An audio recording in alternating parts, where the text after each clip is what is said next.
بسم اللہ الرحمن الرحیم۔ سوال یہ پوچھا گیا ہے کہ کیا قربانی صاحب نصاب پر فرض ہے، یعنی کہ جس پر سونے کا نصاب پورا ہو جائے، چاندی کا نصاب پورا ہو جائے، جس پر زکوٰۃ دی جاتی ہے، تو کیا اس پر قربانی فرض ہے؟ تو صحیح بات یہ ہے کہ قربانی فرض اور واجب نہیں ہے، قربانی سنت مؤکدہ ہے۔ اور یہ کس پر ہے صاحب نصاب والا؟ تو کہیں حدیث کے اندر کوئی لفظ نہیں ہے۔ حدیث کے اندر یہ لفظ ہے کہ جس پر طاقت ہو، جس کے پاس حیثیت ہو۔ سنن ابن ماجہ کی روایت ہے، حدیث نمبر 3125۔ بعض علماء نے اسے حسن کہا اور بعض علماء نے اسے صحیح کہا۔ نبی علیہ السلام نے فرمایا کہ من کان لہ سعۃ، جس کے پاس وسعت ہے، جس کے پاس حیثیت ہے، جس کے پاس طاقت ہے، ولم یضحی، اور پھر وہ قربانی نہ کرے، فلا یقربن مصلانا، تو وہ ہماری عیدگاہ میں نہ آئے۔ تو نبی علیہ السلام نے یہ تو کسی حدیث میں نہیں فرمایا کہ من مالا کا نصابن، جو نصاب کا مالک ہو چکا ہے اور وہ قربانی نہ کرے تو ہماری عیدگاہ میں نہ آئے۔ تو یہ جو من کان لہ سعۃ، جس کے پاس طاقت موجود ہے، تو اس کو نصاب کے ساتھ کیسے جوڑا جا سکتا ہے؟ اس لیے کہ نصاب کا تو حدیث کے اندر لفظ ہی نہیں ہے۔ اور نبی علیہ السلام آپ کے گھروں کے اندر امہات المومنین بیان کرتی ہیں کہ مدینہ میں بھی آ کر ایک مہینہ چولہا نہیں جلا کرتا تھا، گویا کہ حالات اس طرح کے تھے، لیکن اس کے باوجود نبی علیہ السلام قربانی ہر سال 2 قربانیاں کیا کرتے تھے۔ تو نبی علیہ السلام کے پاس اتنا مال کبھی بھی جمع نہیں ہوا جس پہ زکوٰۃ دینی پڑے، تو نبی علیہ السلام اس کے باوجود ہر سال قربانیاں 2 کیا کرتے تھے۔ تو گویا کہ پتہ چلا کہ یہ صاحب نصاب کی بات نہیں ہے بلکہ صاحب حیثیت کی بات ہے۔ ایک بندے کے پاس نصاب نہیں ہے لیکن اتنی سی طاقت ہے کہ وہ 20,000 کی 30,000 کی قربانی کر سکتا ہے، تو اسے قربانی کرنی چاہیے۔ اور امام البیہقی انہوں نے معرفت السنن والآثار اپنی اس کتاب کے اندر لکھا ہے، اور یہ صحیح اثر ہے۔ ان ابی سریحہ کا، ابو سریحہ کہتے ہیں کہ ادرکت ابا بکر و عمر وکانا لی جارین، میں نے ابو بکر اور عمر رضی اللہ تعالیٰ عنہ کو دیکھا اور پایا وہ میرے دونوں پڑوسی ہی تھے، وکانا لا یضحیان، وہ قربانی نہیں کرتے تھے۔ تو علماء نے لکھا ہے کہ سال 2 سال درمیان میں سے وہ کبھی چھوڑ دیتے تھے تاکہ لوگ یہ نہ سمجھ لیں کہ قربانی واجب ہے۔ تو حضرت ابو بکر صدیق رضی اللہ تعالیٰ عنہ، حضرت عمر رضی اللہ تعالیٰ عنہ صاحب حیثیت ہونے کے باوجود کبھی کبھی انہوں نے چھوڑ دی، لیکن یہ جو چھوڑی ہے اس سے کم از کم یہ تو پتہ چل رہا ہے کہ جس کے پاس حیثیت موجود ہے اس کے لیے واجب نہیں ہے، تو کبھی انہوں نے چھوڑ بھی دی۔ تو بہرکیف جس کے پاس طاقت موجود ہے، یہاں سے ہمیں یہی پتہ چل رہا ہے کہ اسے قربانی کر لینی چاہیے۔ ایک بندے کے پاس طاقت 12,000 کی ہے، 15,000 کی ہے، اس کے پاس اتنا 7.5 تولے تونا جس کی قیمت تقریباً سمجھ لیں کہ 7.5 لاکھ ہی بن جائے، اتنی نہیں ہے، چاندی جتنی نہیں ہے، لیکن 10,000 بندہ دے سکتا ہے، 15,000 کا گائے کی قربانی کے اندر حصہ ڈال سکتا ہے، تو وہ صاحب حیثیت ہے، اسے قربانی کر لینی چاہیے۔ تو قربانی کے نصاب والی بات کہیں بھی ثابت نہیں ہے۔ دوسری بات یہ ہے کہ کیا گھر کے پھر ہر فرد کو الگ الگ قربانی کرنی پڑے گی؟ تو یہ بھی بات درست نہیں ہے، بلکہ قربانی گھر کا سربراہ ہی کرے گا۔ اس گھر کے اندر باقی جتنے افراد ہیں وہ شادی شدہ ہیں، غیر شادی شدہ ہیں، ایک گھر کے اندر جتنے لوگ بھی رہ رہے ہیں تو ان ساروں کی طرف سے ایک قربانی کافی ہو جائے گی۔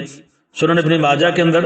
روایت ہے، حدیث نمبر 3122، اور یہ صحیح روایت ہے کہ نبی علیہ السلام کان اذا اراد ان یضحی، جس وقت نبی علیہ السلام قربانی کرنے کا ارادہ کرتے،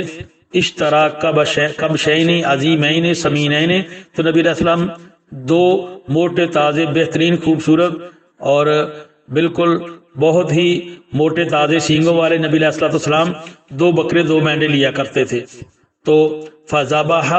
احدہما عن امتہ، تو نبی علیہ السلام ایک اپنی امت سے ذبح کر دیتے تھے، وذبح الاخر عن محمد وعن آل محمد صلی اللہ علیہ وسلم، اور دوسرا اپنی طرف سے اور اپنے اہل و عیال اور آل محمد صلی اللہ علیہ وسلم ان کی طرف سے ذبح کر دیا کرتے تھے۔ تو نبی علیہ السلام یہ 2 ہی قربانیاں کیا کرتے تھے، اور ایک اپنی امت کی طرف سے کر دی اور ایک اپنے سارے گھر والوں کی طرف سے کر دی، اس میں بیویاں بھی شامل ہو گئیں۔ صحیح مسلم کی حدیث ہے، حدیث نمبر 1967، 1967، اور سنن نبی داؤد کے اندر یہ حدیث ہے، حدیث نمبر 2792 2792۔ ام المومنین حضرت عائشہ رضی اللہ تعالیٰ عنہ کہتی ہیں کہ امارا بکبش اقرن، کہ نبی علیہ الصلوۃ والسلام نے ایک بکرا لانے کا حکم دیا، تو اس کے بعد یہ الفاظ ہیں کہ چھری وغیرہ آپ نے فرمایا کہ تیز کر دو، اس کے بعد آپ نے جو نیت کی وہ کیا ہے، بسم اللہ اللہم تقبل من محمد و آل محمد و من امت محمد، کہ اے اللہ اس کو محمد صلی اللہ علیہ وسلم کی طرف سے بھی قبول کر لے، آل محمد کی طرف سے بھی قبول کر لے، اور امت محمد صلی اللہ علیہ وسلم کی طرف سے بھی قبول کر لے۔ تو شیخ محمد ابن صالح العثیمین رحمۃ اللہ علیہ ان سے اسی جب اس کے بارے میں سوال کیا گیا تو انہوں نے کہا کہ جب ایک فیملی ایک گھر میں اکٹھی رہتی ہے تو ان کی طرف سے ایک قربانی ہو جائے تو ٹھیک ہے، اس لیے کہ نبی علیہ الصلوۃ والسلام نے اپنی اور اپنے اہل خانہ کی طرف سے اپنی بیویوں کی طرف سے ایک ہی قربانی کی ہے۔ اور شیخ صاحب نے فرمایا کہ نبی علیہ الصلوۃ والسلام کی بیویاں تو 9 تھیں۔ اب دیکھا جائے کہ اگر حضرت خدیجہ رضی اللہ تعالیٰ عنہ پہلے اگر فوت بھی ہو گئی ہیں تو باقی جتنی بیویاں موجود ہیں، تو نبی علیہ الصلوۃ والسلام کی سنت سے جو ثابت ہوتا ہے کہ نبی علیہ الصلوۃ والسلام ہمیشگی کے ساتھ 2 ہی قربانیاں کیا کرتے تھے، تو بیویاں تو زیادہ تھیں، پھر ایک اپنی طرف سے ہو گئی تو پھر باقی بیویوں کی طرف سے کون سی قربانی ہوئی، تو پتہ یہ چلتا ہے کہ نبی علیہ الصلوۃ والسلام 2 میں سے ایک امت محمد صلی اللہ علیہ وسلم اس کے لیے کر دیتے تھے اور ایک خود اپنے اہل خانہ کی طرف سے کر لیا کرتے تھے، تو گھر کے ہر فرد کے لیے ضروری نہیں ہے۔ جامع ترمذی کے اندر ایک روایت ہے اور یہ صحیح حدیث ہے، حدیث نمبر 1505 1505۔ حضرت ابو ایوب انصاری رضی اللہ تعالیٰ عنہ ان سے پوچھا گیا کہ کیف کانت الضحایا علی عہد رسول اللہ صلی اللہ علیہ وسلم، نبی علیہ الصلوۃ والسلام کے زمانے میں قربانیاں کس طرح کیا کرتے تھے؟ انہوں نے کہا کان الرجل یضحی بالشاۃ عنہ وعن اہل بیتہ،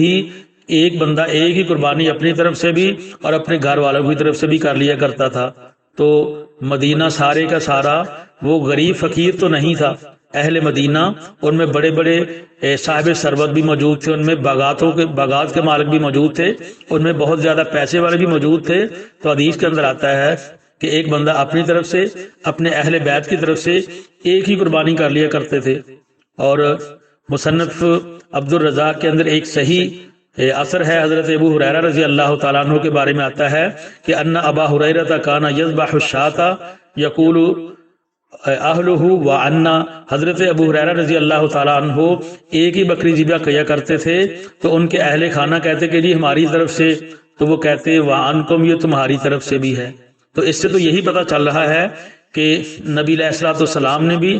الگ الگ ہر بیوی کی طرف سے نہیں کی، صحابہ کرام بھی الگ الگ سارے اہل خانہ جتنے بھی ہیں یا اپنی جتنی بیویاں ہیں جتنی اولاد ہے ان کی طرف سے ہر بندہ صاحب حیثیت نہیں کیا کرتا تھا، بلکہ حضرت ابو ہریرہ رضی اللہ تعالیٰ عنہ بھی ایک ہی بکری کرتے اور اپنے اہل خانہ کو کہتے یہ میری طرف سے بھی ہے اور تمہاری طرف سے بھی ہے۔ اسی وجہ سے حافظ ابن القیم رحمۃ اللہ علیہ انہوں نے زاد المعاد کے اندر لکھا ہے وکان من ہدیہ صلی اللہ علیہ وسلم، کہ نبی علیہ الصلوۃ والسلام کا طریقہ یہی تھا کہ ان الشاۃ تجزئ عن الرجل وعن اہل بیتہ ولو کثر عددهم، کہ ایک بکری بندے کی طرف سے اور اس کے اہل خانہ کی طرف سے کافی ہوتی تھی خواہ ان کی تعداد بہت زیادہ بھی ہو۔ اور امام شوکانی رحمۃ اللہ علیہ نیل الاوطار کے اندر لکھتے ہیں کہ والحق ان الشاۃ الواحدۃ تجزی عن اہل البیت، کہ ایک بکری پورے گھر کی طرف سے وہ کفایت کر جاتی ہے، وَإِن كَانُوا مِئَةَ نَفْسٍ، اگرچہ وہ 100 بندے ہی گھر کے افراد ہوں تو ان کی طرف سے بھی ایک بکری کافی ہو جاتی ہے۔ تو یہ جو ہم نے گزارشات کی ہیں اس سے پتہ چلتا ہے کہ قربانی صاحب نصاب پر فرض کرنا اس کا حدیث میں کہیں کوئی اس طرح کے الفاظ نہیں ملتے ہیں، بلکہ صاحب استطاعت پر ہے۔ دوسرا یہ کہ قربانی گھر کے ہر فرد کی طرف سے نہیں ہے بلکہ پورے گھر کی طرف سے ایک قربانی ہو جائے تو یہ کفایت کر جاتی ہے۔ واللہ اعلم بالصواب۔